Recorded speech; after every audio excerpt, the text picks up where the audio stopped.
I want to welcome everyone here. I'm David Weinstein. I'm the director of the Center on Japanese Economy and Business, also known as CJEB, here at Columbia Business School, and the Carl S. Schaup Professor of the Japanese Economy at Columbia University. We're delighted to have you all here at today's Japanese Management Leadership Conference, which is titled Gender Equality and Women's Empowerment in Japan. Before I begin, I just want to briefly introduce the center. CJEP was established in 1986 by Professor Hugh Patrick, who is joining us over there. It's a great honor to have Hugh here with us today. And the mission of CJEP is to promote the knowledge and understanding of Japan's economy and its business system in an international context. And we continue in that mission through symposia and webinars and programs and events and other activities such as this great one today. At CJEP, one of our main programs is the Japanese Management Leadership Program, or JMLP, which has as its main purpose to help executives and emerging leaders in corporate, government, and nonprofit organizations stay up to date with the latest research and methods to hone their leadership skills. JMLP was co-founded by Professor Yumiko Shimabukuro, who's seated over here on my right. She's at the School of International and Public Affairs at Columbia, and is also the founding director of the Urban and Social Policy Program for the Executive MPA. Ryoko Ogino, who is seated to her left, to my right, is the managing director of CJEP and is the other co-founder of JMLP. She manages CJEP's daily activities and programs and is a member of the center's management team.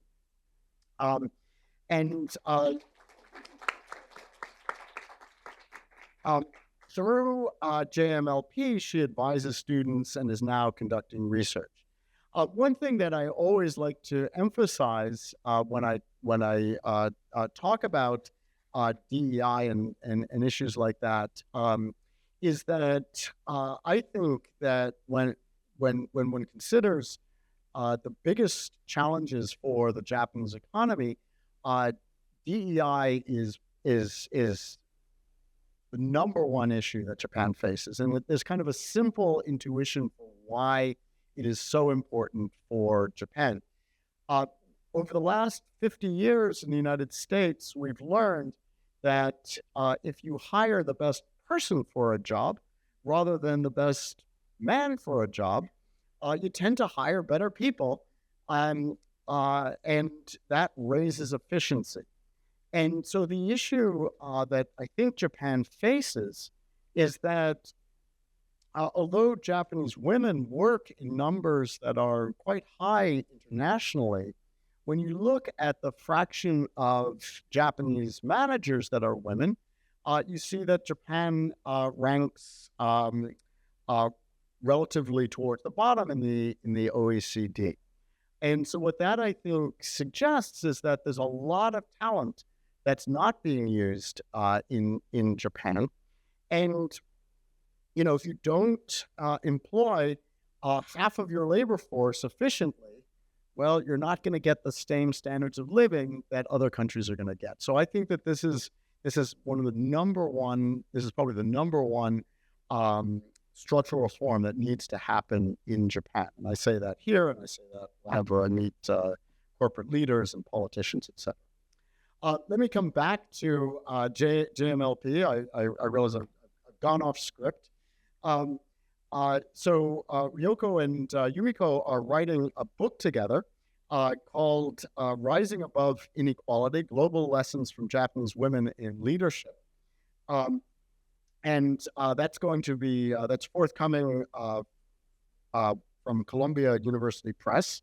And the book is going to shine light on the untold stories of Japanese women in leadership through interviews and surveys with business leaders across various industries.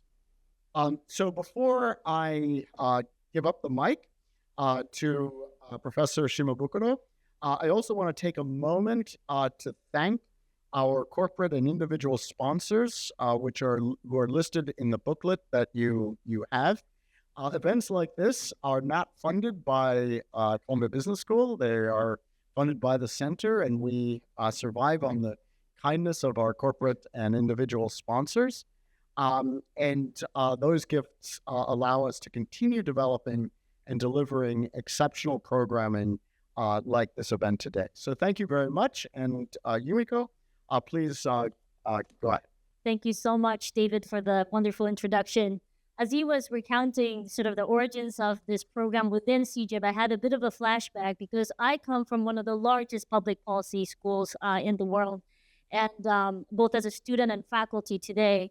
And I remember 8 years ago when I organized an event about Asian women's career empowerment. Only 20 people RSVP'd. And so we reserved the smallest room in the International Affairs building. And only 7 people showed up to this seminar. And today, to see all of you today coming from all walks of life and to have this moment, to leverage this energy, to move forward, it's incredible. So building on this, fantastic energy today, today's conference would unveil some of the recent changes and updates from Japan's women's career and empowerment and DEI initiatives in the Japanese corporate world. And we'll also cover the forward-thinking efforts led by Keidanren, which is the Japan Business Federation, and how Japanese business leaders, we move to the normative part of this, should pursue gender equality to be competitive globally. And I'm so honored to meet all of these superstars from Japanese corporate leaders world today, and so incredibly privileged to introduce today's keynote speaker, Teiko Kudo. She's the Director and Senior Managing Executive Officer at Sumitomo Mitsui Banking Corporation and Chair of Subcommittee on Diversity and Inclusion at Keidanren. Her keynote title is Unveiling Progress, Women's Empowerment in DEI in Japan, and Keidanren's Forward-Thinking Endeavors. To secure more time for her remarks, there are more details about her background in the handouts that are provided in front of you. In 1987, Ms. Kudo joined Sumitomo Bank, now Sumitomo Mitsui Banking Corporation, and she was involved in project finance for over 15 years, during which she visited more than 40 countries. Leveraging that experience, Ms. Kudo led a team that creates projects and organizes their financing in up-and-coming fields such as new energy, the environment, water, nursing care, and agriculture. She was also involved in pioneering initiatives not previously seen in Japanese banks. She now holds SMBC's highest position that the woman has achieved within the bank. Outside of the company, Ms. Kudo serves in various positions, including as a committee member in the government organizations such as Agency for Natural Resources and Energy, the Ministry of Finance, the Ministry of Economy, Trade and Investment, and of course, the Cabinet Office. So on that note, let's welcome Ms. Kudo.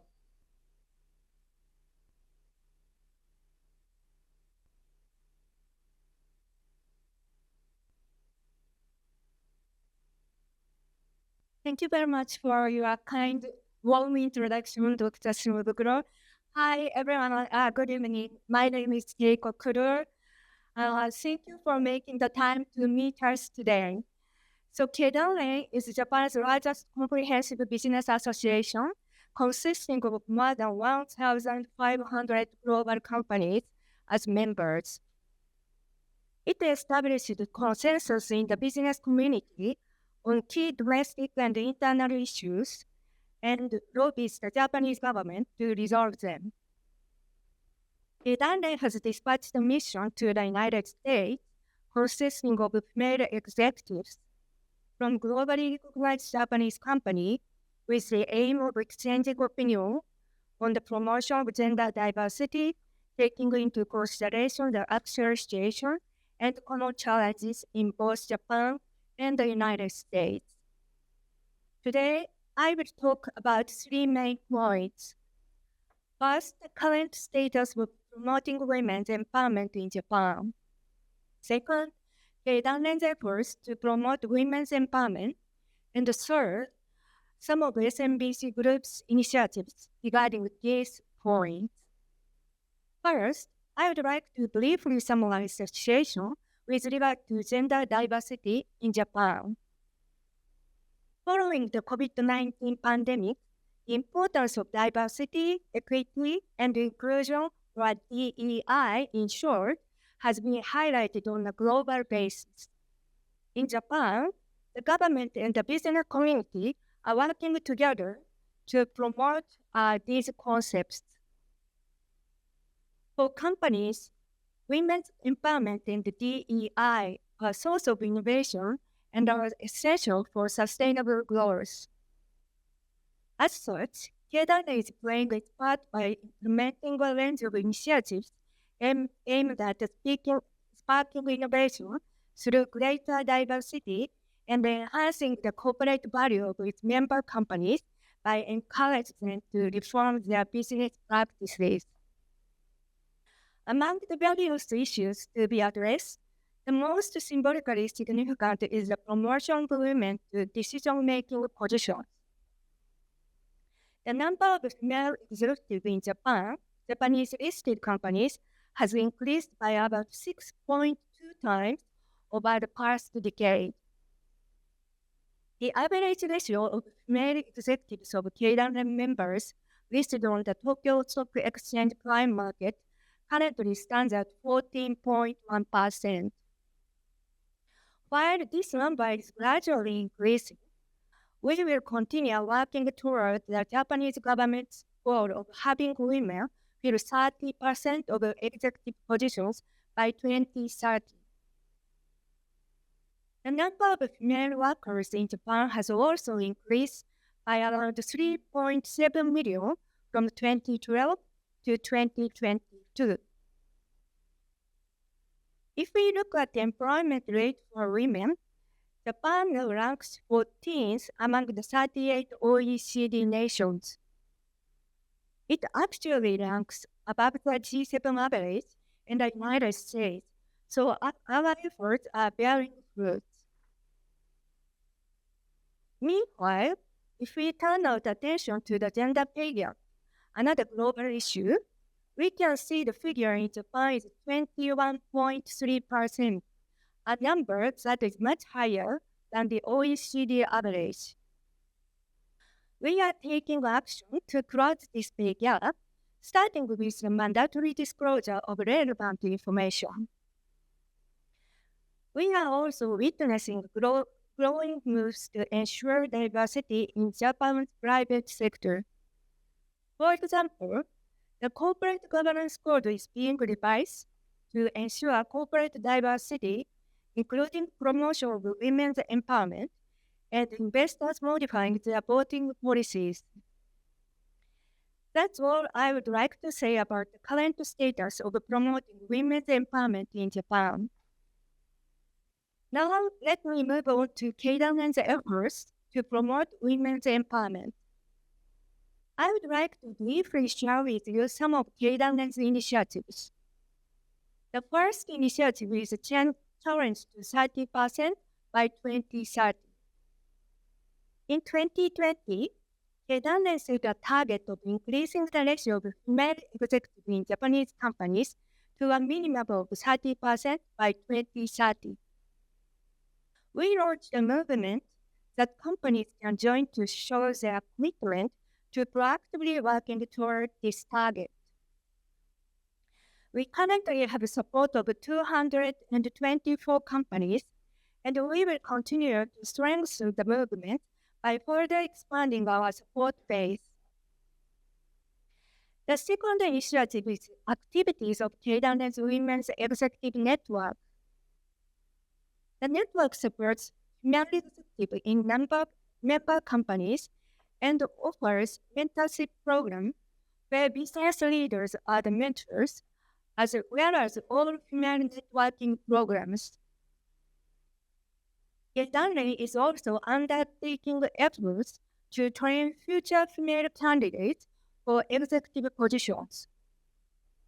For instance, we have implemented training programs targeting junior, mid-tier, and management level female employees that address the challenges of each respective career stage. We are also working to create a work environment in which women's professional careers are not delayed by life events so that they can develop their careers over the long term. Establishing a framework that allows the proactive sharing of members' companies' best practices is another point of focus for us. In Japan, we are creating work environments that provide high levels of support, even when compared with many other countries. For example, companies are legally obligated to encourage both male and female employees to take child care leave. Next, I would like to look at Keidanren's initiatives to encourage change in awareness and behavior on an individual level. For example, we are conducting training programs aimed at eliminating the deep-rooted notion of gender-based division of labor and the other forms of unconscious bias. In addition, we are working toward improving understanding regarding health issues unique to women and finding a balance between healthcare and careers. Another initiative is the development of human resources in the fields of science and engineering. It is our understanding that even in the United States, there is a limited number of female engineers. In Japan, we are organizing events targeting elementary and junior high school girls to raise their awareness in order to increase the number of women who want to become engineers. That's all I would like to say about Keidanren's work toward women's empowerment. Now, let me move on to my final point. In order to give you a clearer idea of what individual companies are doing, I would like to introduce some of the SMBC Group's gender diversity initiatives. Before we get to the main point, I would like to briefly introduce SMBC Group. SMBC Group is a comprehensive financial group that operates a wide range of businesses, including banking, leasing, securities, credit cards, and consumer finance. We are expanding our business both in and outside Japan.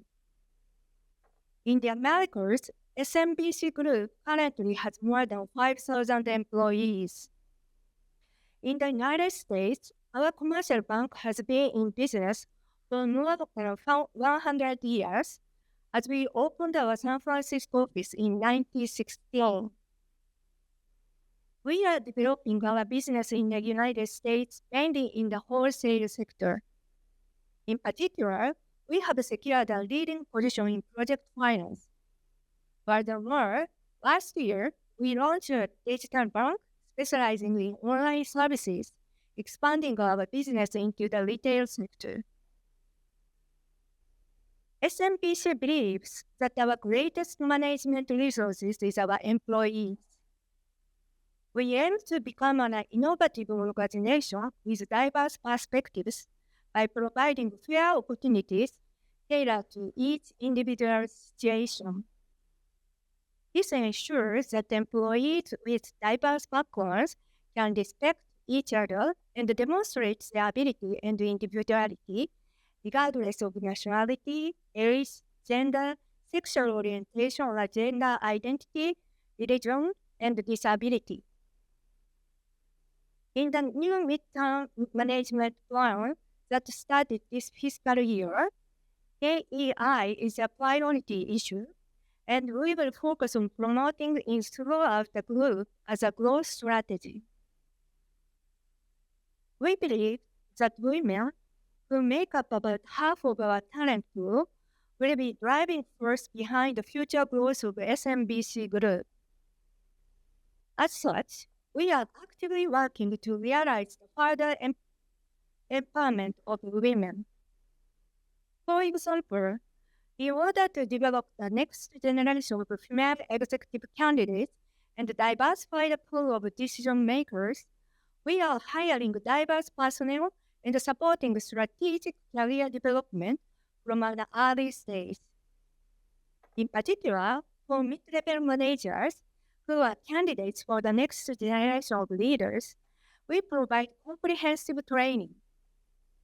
This includes cultivating the perspectives, mindset, and thinking skills of managers through dialogue with executives and external lecturers, as well as simulated experiences of participating in an important organizational decision-making.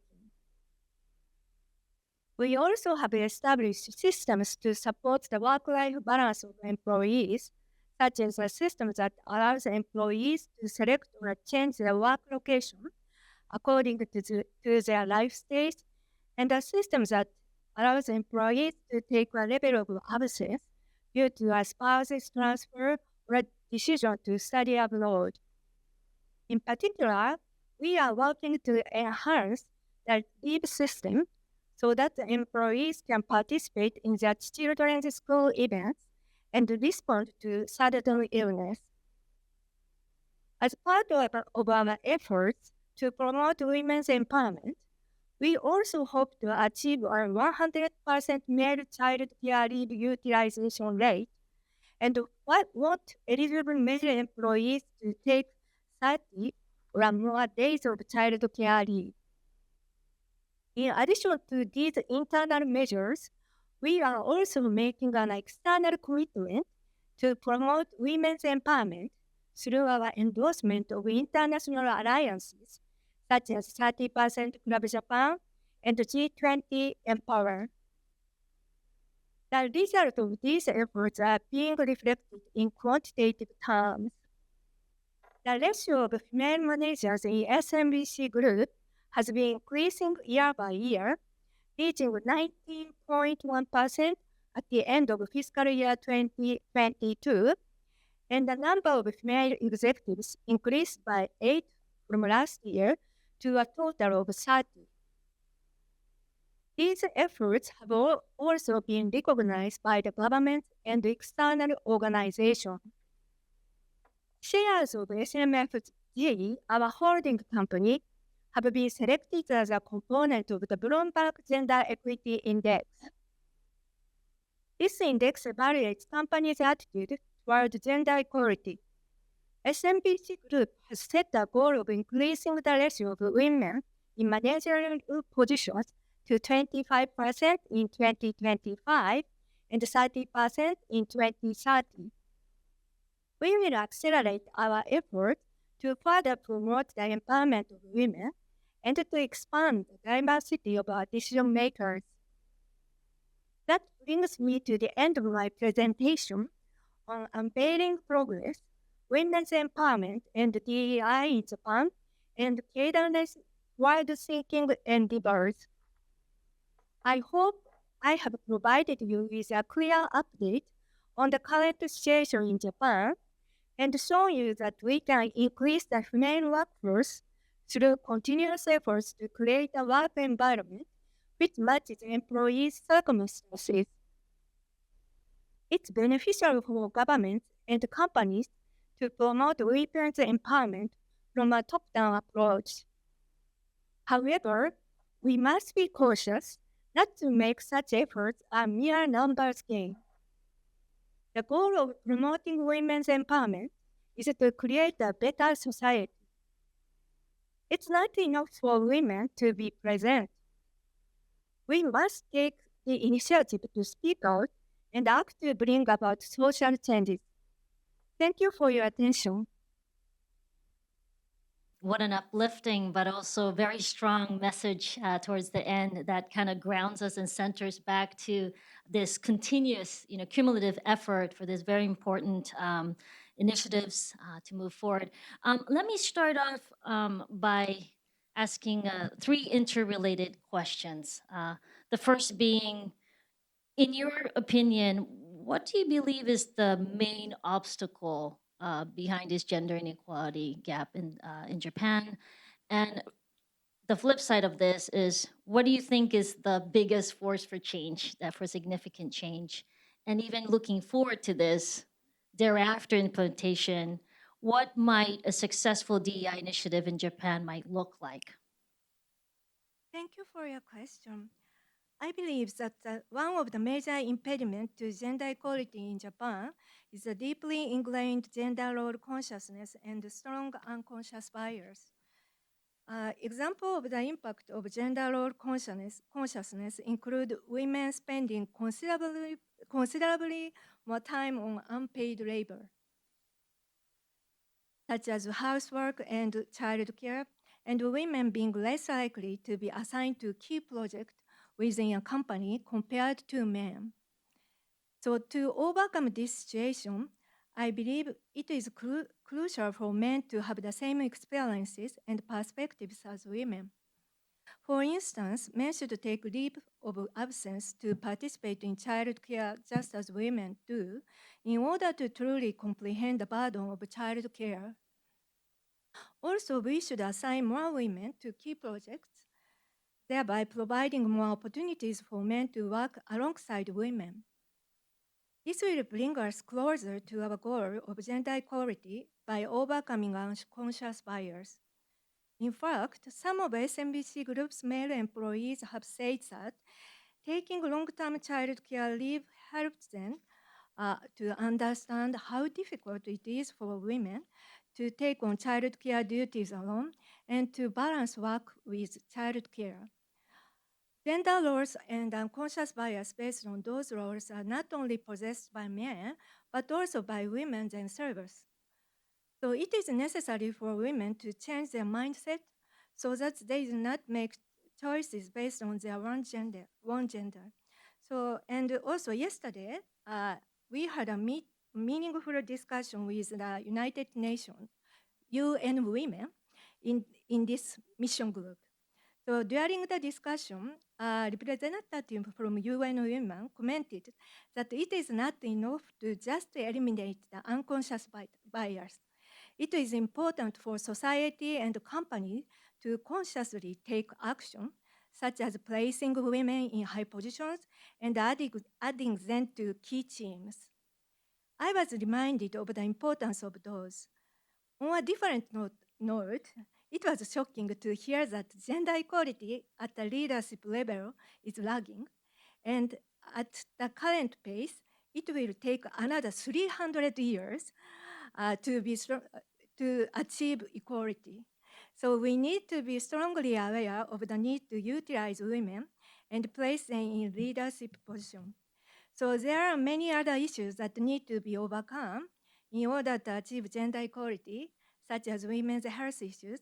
It would be best if we could work on all the solutions simultaneously, but realistically, I think we have to overcome these issues one by one. Mm. Oh no! But yes, we have to overcome this one by one. Maybe that's what it is. When we interview different Japanese women executives, oftentimes we say kotsukotsu. You know, this practice of little by little, step by step. So I think even in gender equality field, this is the kind of the key word. You were talking about sort of this. The policy changes taking a long period of time, and especially in Japan, there's this thing called culture, right? It's supposed to be an asset. There's these cultural values that tend to be sticky, very difficult to change. And in a DEI initiative world, there is the policy and there's the culture. Do you believe that this gender gap in Japan, gender gap, is in part because of historical, cultural roots? And I would love to also hear your take on, how do you maintain the both? Keep the assets the cultural brings to the Japanese corporations and society while making all these changes? Thank you for your great question. I think that the gender gap in Japan is largely due to historical circumstances. However, I believe it is something that can be overcome while retaining Japanese values. In the post-war era, when the economy was developing and companies needed a large labor force, it was more efficient for society as a whole for physically stronger men to focus on providing labor and women to be responsible for housework and child care. However, the aforementioned history of Japan and mindset regarding gender roles are not definitive of Japan. I think Japan's culture is based on cooperation and respect for others. Therefore, there is no contradiction between instilling DEI and preserving our culture. In order for men and women to work together, share know-how and ideas, and achieve the same goals, cooperation and teamwork, which are Japan's strengths, will play a major role. I do not believe that Japan's culture and history are the reasons gender equality is not progressing. Rather, I believe that the various systems and lifestyles that have developed in the process of Japan's economic growth are hindering the development of social infrastructure necessary for men and women to work together.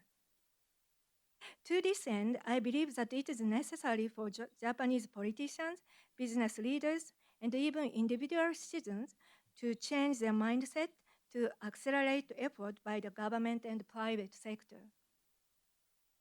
Thank you so much, Ms. Kudo. On that note, we're going to transition to our panel today. Thank you.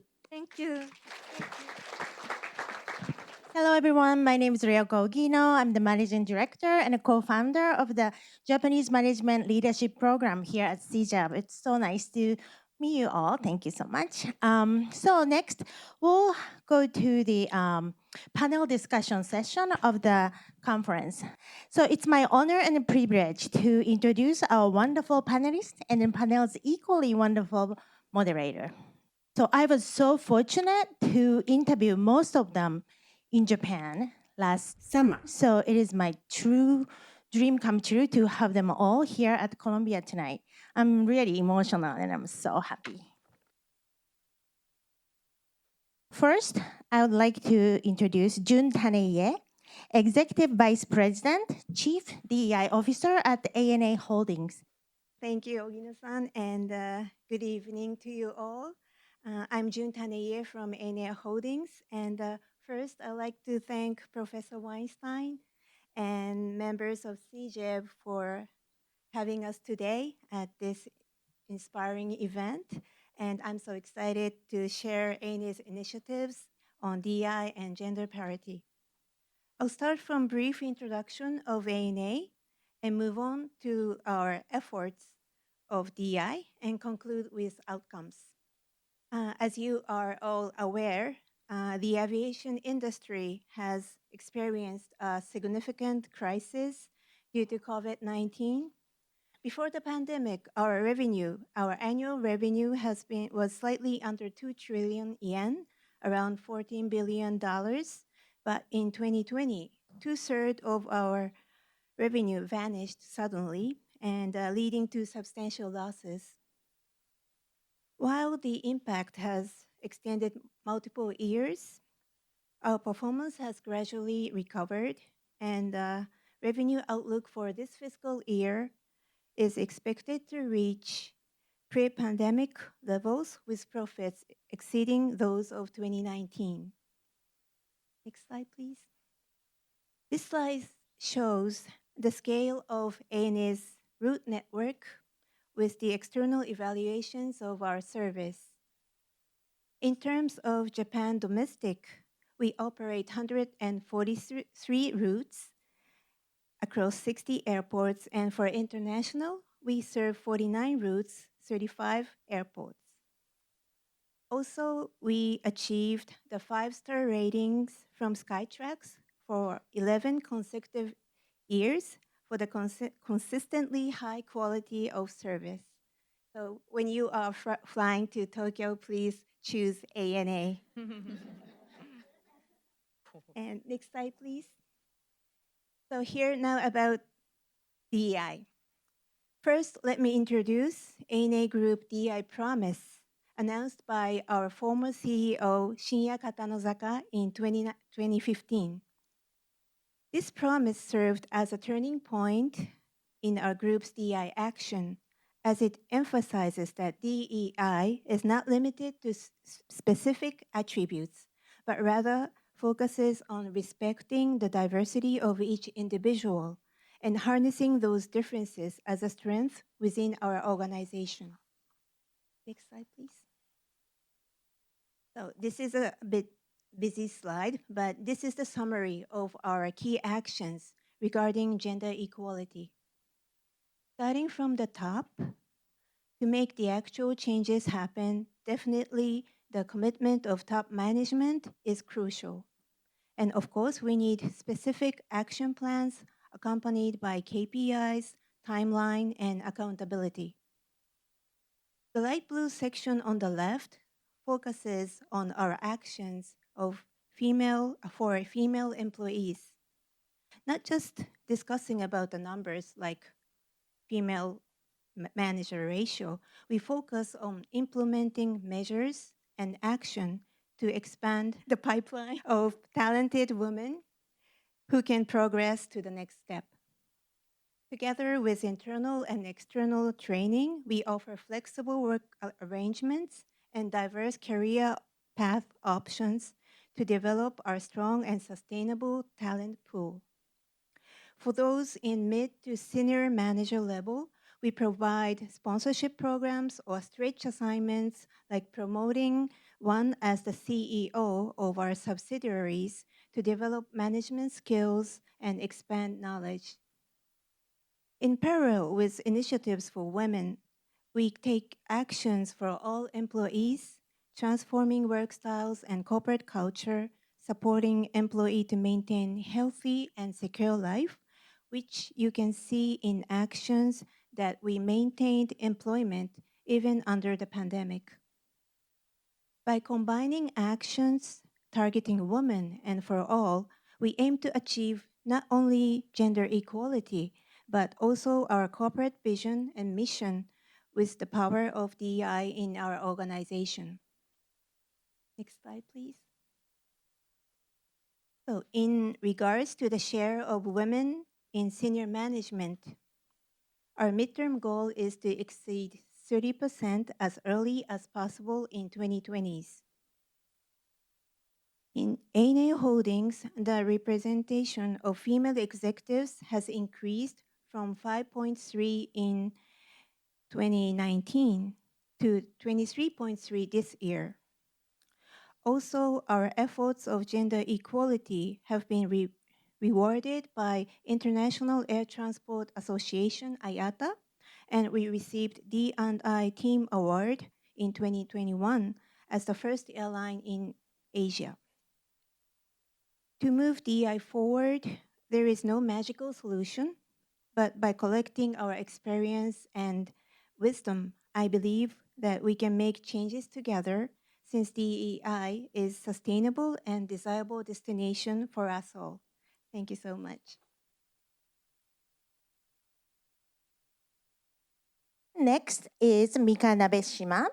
She's the Executive Officer, Head of Human Resources Department, Group and Chief Diversity and Inclusion Officer at Tokio Marine Holdings.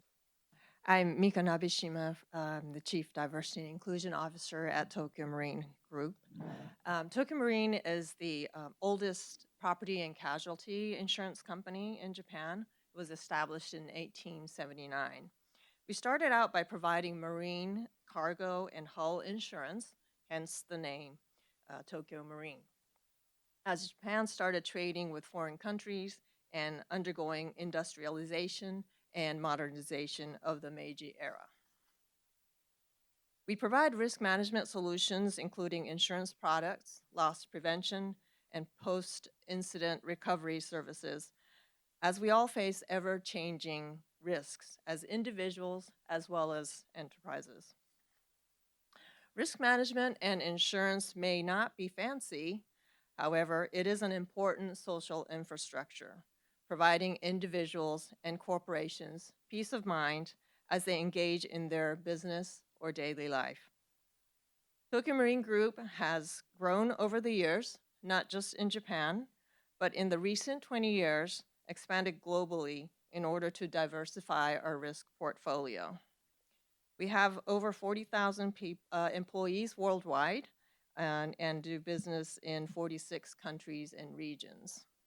So today I will focus on the D&I initiatives in Japan, particularly on closing the gender gap, the progress made, and the challenges. Next slide, please.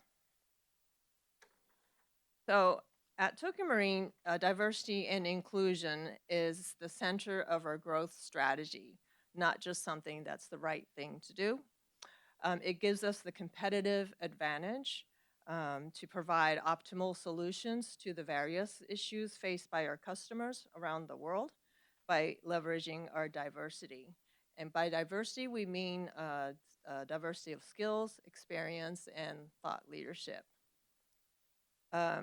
We also make effective use of the excellent human resources within the group to further realize synergies on a global basis. It also gives us improved productivity. With D&I, we create a work environment that allows all employees, including those belonging to minorities, to fully demonstrate their abilities and minimize opportunity losses. And we also, the D&I will allow us to also secure top talent. And you probably have seen in the United States during COVID, it was very difficult to secure talent if the company does not have a D&I policy. Next slide, please. So with D&I, we tackle a lot of issues that you can see in the boxes. We want to empower international employees, empower mid-career hires, also want to utilize generational diversity, promote understanding of LGBTQ and other groups, and also promote employment of people with disabilities. But closing the gender gap is really our priority issue.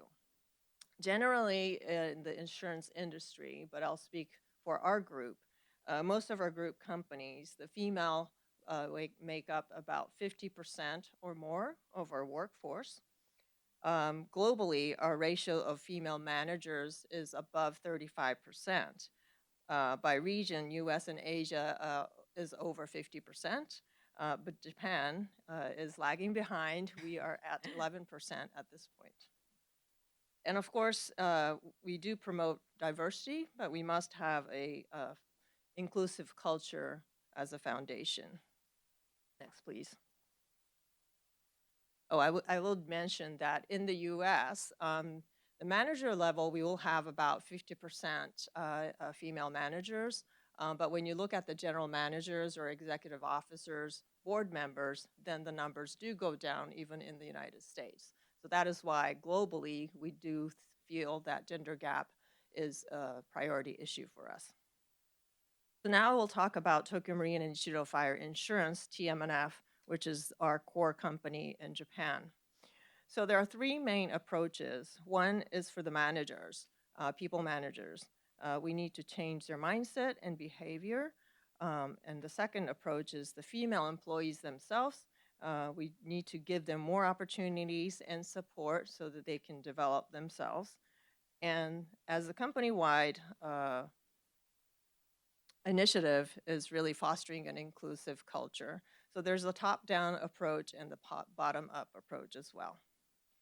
In the next slide, I will show you the programs that we have developed supporting women's career development.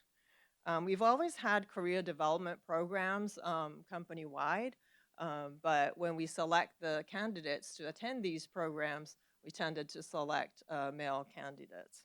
And so in the recent 5 years, we have created programs exclusively for women.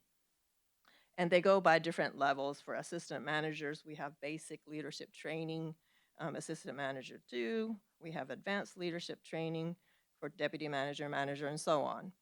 I will talk a little bit more about the Tokio Marine Group Women's Career College, TWCC, in just a minute. We also have created this cross-industry networking events Teiko Kudo-san has talked about the 30% Club in Japan.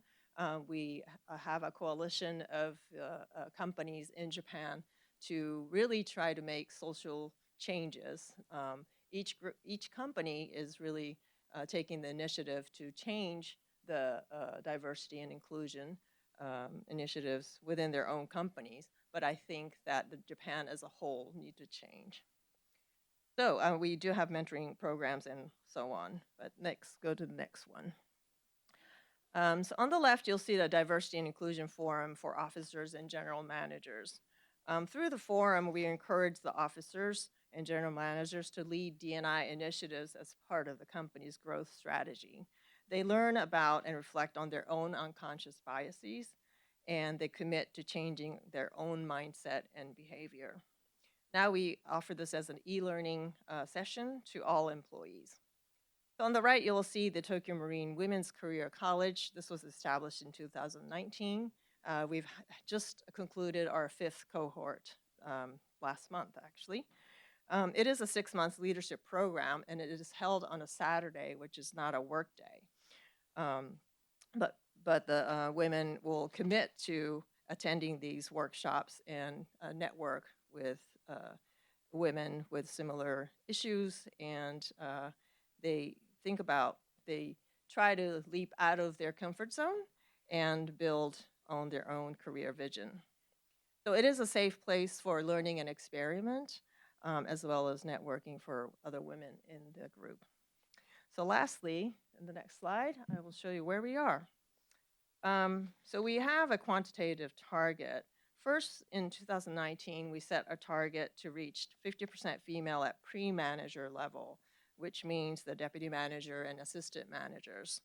And we wanted to reach 50% by 2023. We actually did reach that ahead of schedule in April 2021. We're currently at 58%, which is the same as the population. So then we set a new quantitative target in 2021 to reach 30% female manager level or above by 2030, which is in line with the government and Keidanren targets. But the ultimate goal of D&I is not to achieve this number. By tackling the gender gap issue, we believe that it is good for everyone. People are respected, given fair opportunity to be who they are and excel at what they do. So we are using this number to try to change the atmosphere and the environment in the company, but we believe it is good for everyone. All right, so I'm running out of time, so I'll stop here and I'll take some questions later on. Thank you. Next, we have Yumi Otsuka, Chief Sustainability Officer at Toyota Motor Corporation. Hello, everyone. I'm very excited to join here today, and thank you for having me. So let's begin. So thanks to our stakeholders, Toyota is the #1 top-selling automakers. And however, this is not the goal we want to reach. Now, Toyota is transforming from a traditional automaker toward what we call mobility company to produce happiness for all by providing a variety of mobility services, which connected to the social infrastructure. So producing happiness for all is our mission. So you can say happiness may take the different forms depending on the person.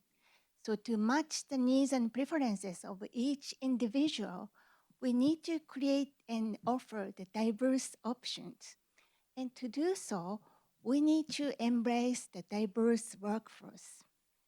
That's why we define women empowerment as the most prioritized key agenda and have involved all the management level to accelerate our initiatives.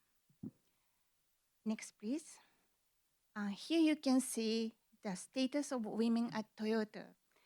So let's look at North America. Toyota North America is leading DE&I across regions at Toyota, and it ranks fourth on Diversity Inc.'s top 50 companies last year. 23% of full-time employees are women, and the percentage remains almost the same at the managerial positions and director positions. In contrast, Japan has a very low ratio of women, especially in management position. So of course, steady improvements are being made, but not fast enough. Next, please. Here are the three major challenges we have been tackling. So first, work-life balance. In Japan, the average length of childcare leave taken by women is about 1 year and 3 months. And even after returning to work, many women take on childcare responsibilities. And the second is culture in workplace that assumes or sometimes values long hours working. There's also lack of knowledge and mindset necessary for a diverse workforce to work in an inclusive manner. The third challenge is career development.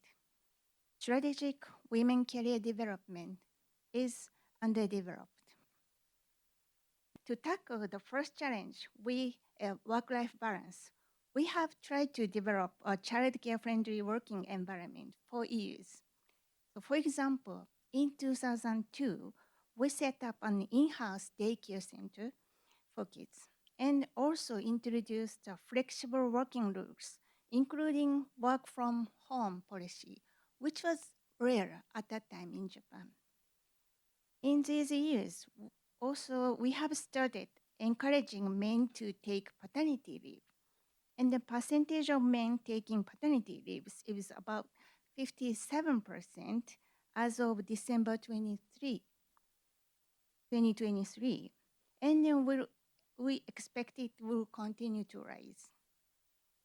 As more members have taken childcare leave, the need to change the way we work has been recognized, and the more members understand the challenges of working models. And it links to our next challenge, the culture reform. Next, please. So to reform our working practice requiring long hours working, we have launched company-wide Kaizen improvement project using Toyota production system, which used to be applied only in the production site. But we are making a good progress in the offices because Toyota production system is a method and philosophy that eliminates waste and create resources to generate values. So we are offering a training program targeting all our management to learn unconscious bias or psychological safety and so on. And also, top management has clearly communicated that DE&I is one of the most prioritized agendas. Next, please. The last one is career development support. We are introducing a sponsorship program in addition to the mentorship program in place. Also, we utilize our global networks to offer the opportunities to learn leadership. Since the engineers take up more than 80% at Toyota, so increasing the ratio of recruiting engineers is a key to improve our scores. We established the Toyota Female Engineer Development Foundations to have more young girls who want to become engineers. I think we are making a difference based on our recent activities, and we will continue to promote women empowerment as part of our D&A initiatives to realize diverse human resources can fully express their potential and contribute to our mission, producing happiness for all. Thank you very much. Next, we have Etsuko Tsugihara, Chair of the Committee on Diversity and Inclusion at Keidanren, and the President of Sunny Side Up Group. Well, after beautiful presentation from huge big company, that I feel very embarrassed and I'm nervous. But let me do my best and then wish me luck. Okay, my name is Etsuko. I'm chair of the diversity committee of the Keidanren, and then also I'm a founder and I'm president of the Sunny Side Up Group. So my company with the funny name, Sunny Side Up. We founded, in 1985.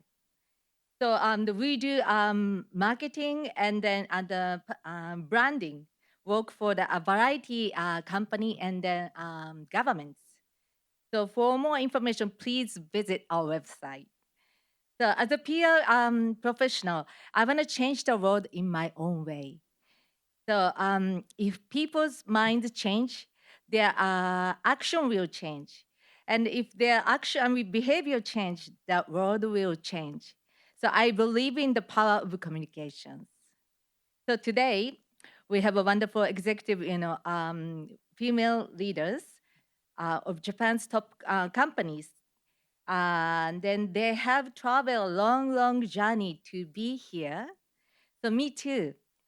So, but my journey was a little bit, or a big different from other women. And then perhaps my background is also different from all of you excellent people in this hall. So I founded Sunny Side Up. She told you when I was 17, I was in a high school. So that was the beginning of my business journey. And it was 1985, the very year that equal empowerment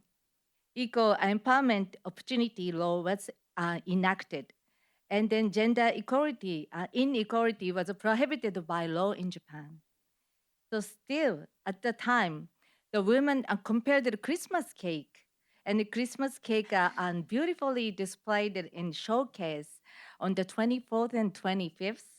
But on the 26th, they disappear from the show window and then go on sale and eventually throw away.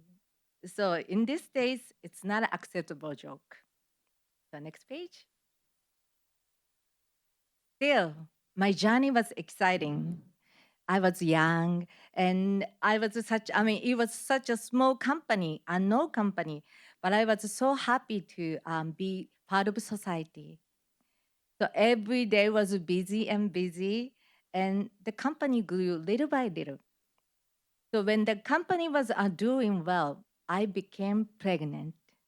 But I couldn't let the pregnancy and the childbirth interfere with my work and the company.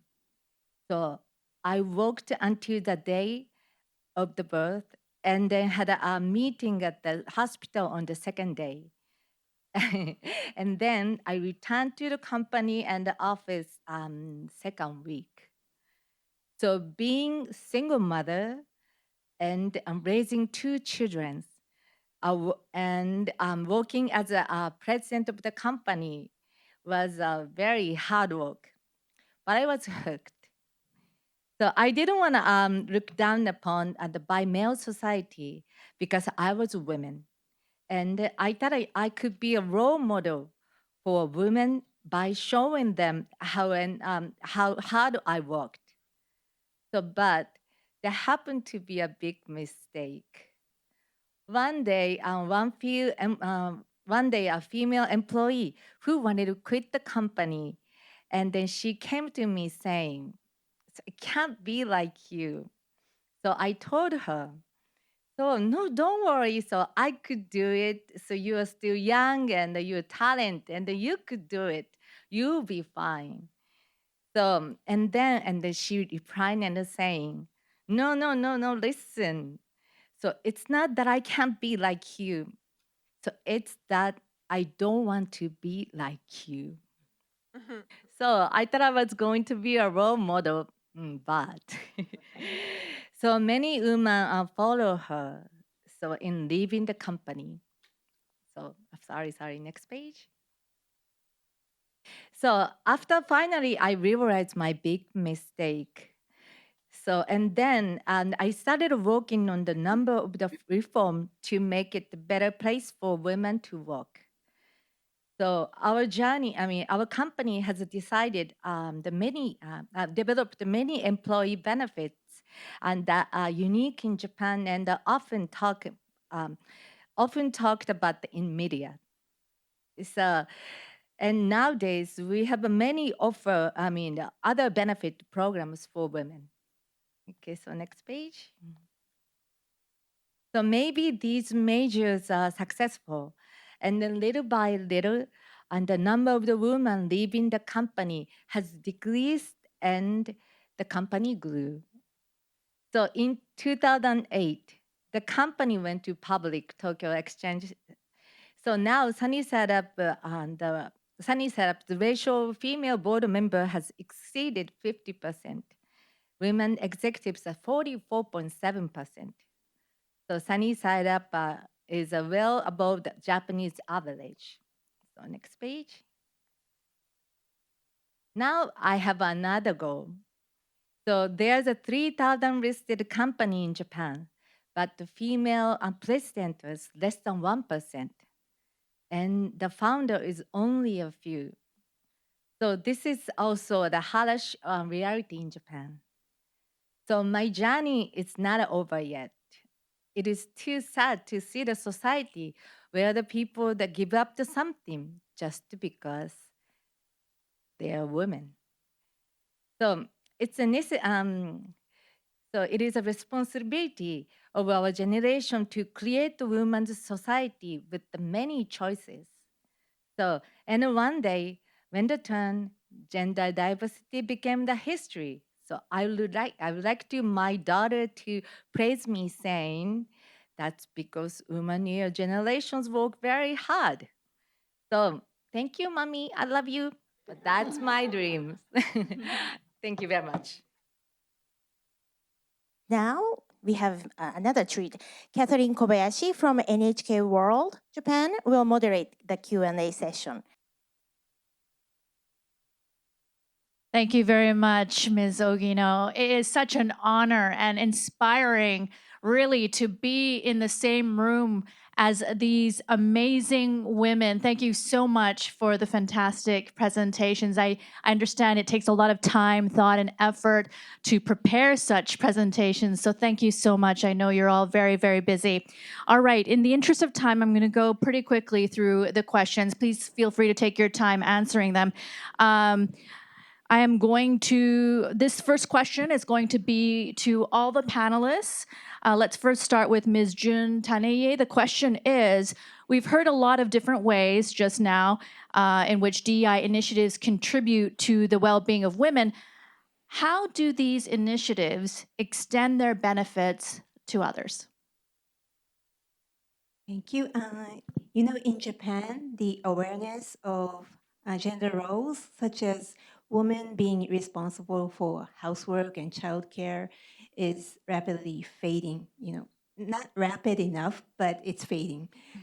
And regardless of gender, DI initiatives that allows diverse working styles and career development without staying long hours in the office will lead to less physical and mental strain and more freedom in occupational choice, not only for the younger generation, but also for the managers and seniors with heavier responsibilities.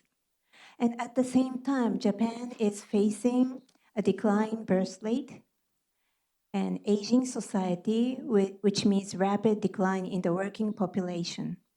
And it is estimated that in 2030, the economic loss due to caregiving will reach 9 trillion yen. So by establishing an environment where women's life events do not have a negative impact on their careers, I believe that we also can change the outdated perception that balancing caregiving and work is negative for one's career. So this shift will enable more diverse talent to join the labor market and furthermore advance their career, which I think would be the benefit for all. Thank you very much for that thoughtful answer. Next, let's go to Ms. Tsugihara. Hello. Okay, so if women participate in society and then become the independent, so they'll be happy.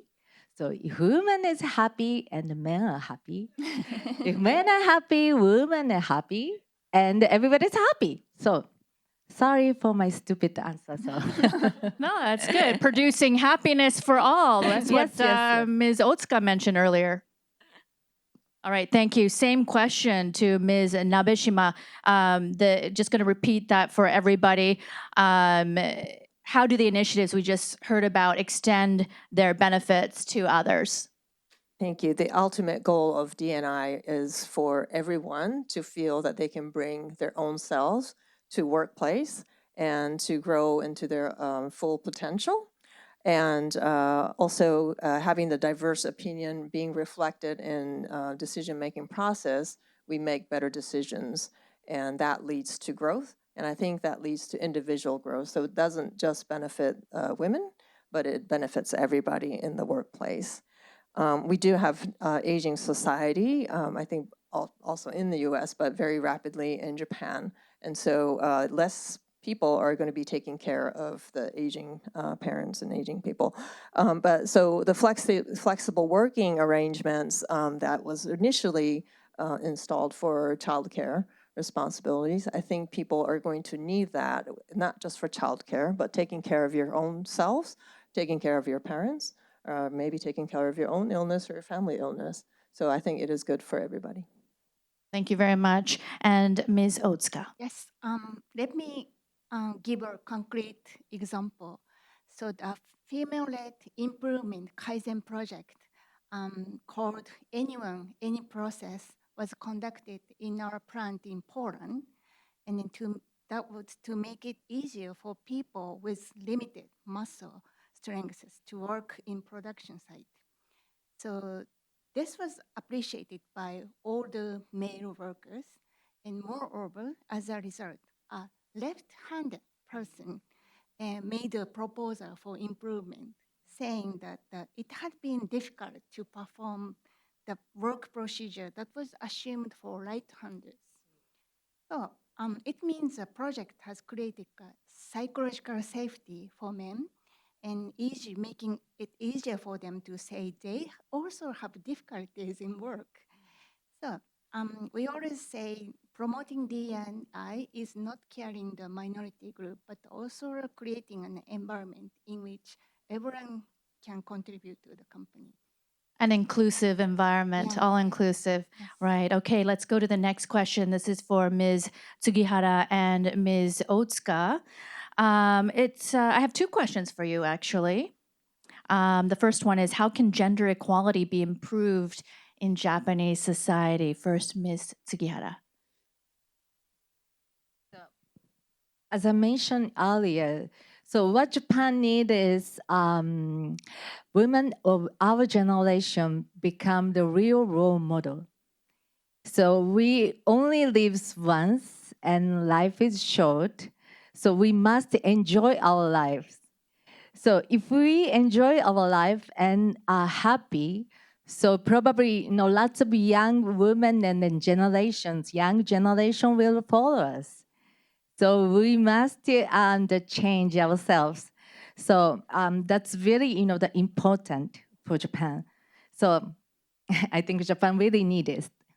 Thank you very much, Ms. Otsuka. Same question. Yes, I think we need to stop thinking of gender diversity initiatives as something we better do or something we do for the sake of our reputation. Rather, we must position it as an essential part of surviving in the period of great change. So as I said, Toyota was in the middle of transformation and then learned the necessity of the D&I. So I think the same can be said for Japan as a whole. So yesterday's right answer is not necessarily the right answer tomorrow. And then, so the opinions of diverse people are very important. And the innovation is from the diverse people working together. So in other words, I think we should think that there will be no sustainable future for Japan without diverse people actively working here. Right, right. I understand. Thank you so much. And the next question for the both of you, in the context of DEI, what role does your company play in elevating small and medium-sized enterprises, for example, to the level of leading corporations? Ms. Tsugihara. Yes, my company is small. So being only on the way to significantly promote DEI is through leaders' commitment. So compared to large company, and the small company is very flexible. So a small company they should be able to do this if leaders decide to do it. So my company is not a big company. And then we did ourselves first.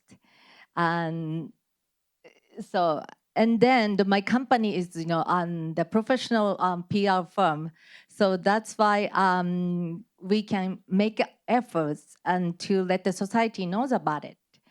So by doing this, we want to create the momentum for DEI in Japan. Thanks very much, Ms. Otsuka. Yeah, first, let me share our approach in carbon neutrality. So we work together as partners with suppliers, educating them and then providing best practice among our suppliers, rather than terminate the contract with those who cannot do that. So I think the same approach is effective in gender diversity as well. So actually, I myself visited several suppliers to motivate female employees and give some tips to survive in a male-dominant industry. So also, I am promoting D&I as an activity of a local business associations whose members are not only large corporations, but also the small businesses. So we have been providing training on unconscious bias or the sharing many experiences, including some failures.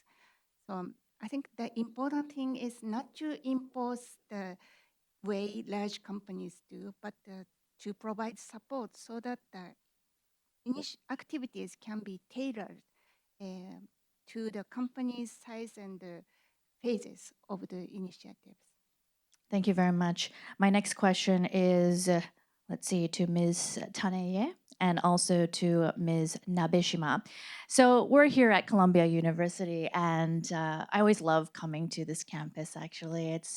It's wonderful to see all the students working hard, and they're also very observant. Columbia graduate students have said that gender inequality persists in Japanese companies. So how have you navigated and remained competitive in an environment where gender disparities, particularly, I saw some data there that shows promise compared to when I was in Japan. I was living there before I moved to New York for a little over 10 years. But, we're seeing good data, but still, we're seeing the gender disparity, particularly in managerial and executive positions. So how have you navigated this and remained competitive where we see these gender disparities? This is to Ms. Taneie. Sorry about that. Well, I think this is a very difficult question. And if I'm like 80 years old and retired and writing my biography, I may have a very good answer. But I would say in any position, I think it is important that you prove that you are capable of taking the assignment which you are responsible for. And although your approach to the goal or leadership style or management style is maybe different from the person who was previously assigned in that position, there's nothing to be scared of, and just stay confident, but try to communicate your strategy or vision to your team so that they can understand your style and your ability and support you, which is essential for the team. And when people around you start to recognize the value of your abilities and experience for the organization, your role in the business will become more important and your field of activity will expand. So for example, although I don't have any HR experience, I am leveraging my marketing skill when promoting DEI because changing employees' action to be inclusive is basically similar to changing perceptions of customers. I believe it is essential to demonstrate that my value as a chief diversity officer goes beyond just my gender or minority status by showcasing my experiences, perspectives, and values as an individual with a background in marketing. Thank you. Thank you. Same question to Ms. Nabeshima. Yes, thank you very much for that question. Ms. Taneie put it so eloquently, and I don't have much more to say, but going in, let's say, I started working in 1991, okay, so this is a long, long time ago, right after college, and I think most of you here weren't born, but going in, I knew that I would face some certain unconscious bias about women in the workplace. So I had to prove that I can do it, right? But we were all educated the same, or maybe better, right, these days, and there's nothing to be afraid of, really. Just have an open mind, be flexible, and believe in yourself that you can do it. I always try to have this can-do attitude because I've always done it all through school. So I was like, well, I mean, I'm in business, but I could probably do it, right? But you had to learn, right? You had to learn the ropes. So I focused on becoming a professional in what I do, right? And how do you do that? I mean, you just have to learn it. You have to get experience, and you are going to fail at first. People won't trust you in the beginning, but if you keep at it, by the time you're in your third year, fourth year, then people are going to ask that you take on that assignment. So focus on earning respect and trust from not just the customers, but business partners and colleagues as well. And one thing I did make sure was that I told my manager that, look, I'm, working as a professional, same as the guy next to me, so making sure that I get the same type of assignment, right? And the manager understood, and not all managers understood that back then. But I think the times have changed in our favor now, so that maybe you don't need to do that anymore. But if you do, then just say it, right? That you're willing to take on that assignment. So proactively tell the manager what you'd like to see happen. Yeah, and Closing what you can that. do. Yes, that's right. And you mentioned earlier that closing the gender gap is a priority at your company, which is very encouraging to hear. Thank you very much. All right, we have time for one final question to all the participants. What advice would you offer to emerging leaders like those here at Columbia Business School who are poised to navigate and shape our workplaces, diverse workplaces, and society? What kind of advice would you give them? First, Ms. Taneie. As Chief Diversity Officer, I always ask myself, how can we be more, inclusive? And even if we have established a personal system or evaluation indicators for gender equality and become so-called DI organization from numeric point of view, I think in the future, the biggest question is to what extent we can be inclusive in order to achieve our final goals, which is to demonstrate the potential power of our organization to grow.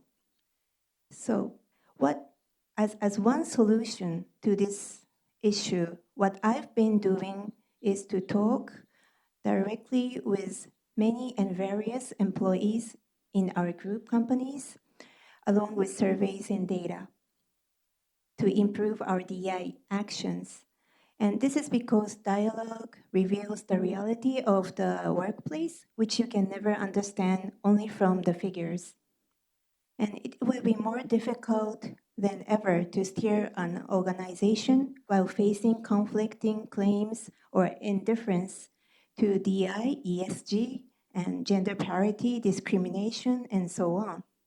The difficulty will be even greater, especially in a world of diversifying and fragmenting values. Under such an environment, I hope that you will be a leader with wisdom, learning from the real world and from real communication, and a leader who does not argue only from your desk. Thank you very much. Next, Ms. Tsugihara, what advice do you have for emerging leaders here at Columbia Business School? Well, probably you already know that. I cannot give you the typical answer. Okay, so my answer is very simple. So it's impossible to change the world in one day. And it's even impossible to for one person. So it took me 40 years to get here. So, but as long as you keep, moving forward, so you will reach your destinations.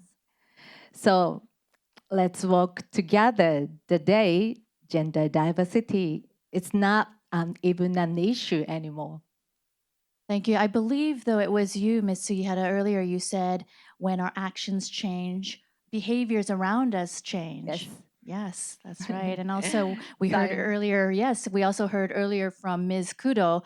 She said she spoke to a UN official who said it's not enough to get rid of unconscious bias. It's important for companies to be conscious of what initiatives are necessary to achieve gender equality. And that really hit home for me. All right, next, Ms. Nabeshima. Yes. I think everybody realizes that we are living in a world where things are changing constantly. And therefore, we need each and every one of you to contribute in your own way, right? We need to recognize that we are all different. Each individual is unique. You have a distinct uniqueness to yourself, unique strengths, right? And of course, weaknesses as well. But I think hone in on that strength and keep learning, right? Because the world is changing. What you know and use today as a skill may not be useful in the next year or two. But you guys are a lot more flexible than we are and capable of learning new things. So I'm not worried about you all. So I think you can do it. Whatever you set your mind to do, just keep at it. I think it is helpful to have some vision of your career that you would like to have, or the life that you'd like to have, what you would like to accomplish in life. And that vision could and probably will change as time goes on and your life stage does change. But I think it's always good to have some sort of a vision, some sort of planning, and kind of revise that as you go on. And also helpful to have a mentor, somebody that you can talk to. I've had a mentor that helped me along my career. And when I was down, he would encourage me. And it was really helpful to have that support network. That's nice. Thank you very much. Ms. Otsuka. Yes. So my advice is just to continue to be yourself and pursue the diverse management style, leadership style. And at the same time, I hope that you pursue the management that makes the most of diverse people. This may sound a little difficult, but it's actually quite simple. You just need to be interested in people and, of course, be interested in yourself. So be interested in others, humbly continue to learn and value ever-changing yourself and enjoy your long journey. That's my advice. Thanks very much for that inspiring message. Hope you learned some things today. I hope you feel inspired. Thank you.